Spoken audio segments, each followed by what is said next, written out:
Besides storing individual numbers, variables can also store the result of mathematical equations. Take a look at this line of code. The first part should be familiar to you. Here, we're simply creating a variable named coins. What's new is the second part of the instruction.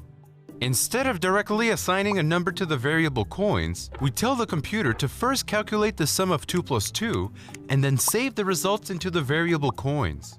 Therefore, the variable coins will receive the number 4. However, the power of variables doesn't stop here. Imagine a game where each coin we collect is worth 10 points. To calculate our score, we write something like this. Wait a second, how do we multiply the word coins by 10? Well, in this situation, the word coins acts as a placeholder. Think of it this way. When we tell the computer to multiply coins by 10, it'll search its memory for a box labeled coins and its content.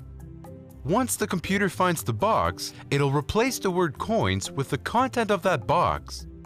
Now the computer can easily calculate the player's score by multiplying 4 by 10. Notice that the value 4 in the box, or rather the variable coins, does not change. In fact, whenever the computer needs the value stored in coins, it makes a temporary copy of the number 4.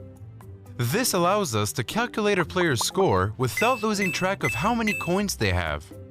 Before we try recreating this ourselves, there's one last detail we need to address. In JavaScript, the multiplication symbol is the asterisk, not an X. The asterisk looks like a little star. Now we're ready to recreate the score variable. You'll notice that the variable coins is already in the code editor.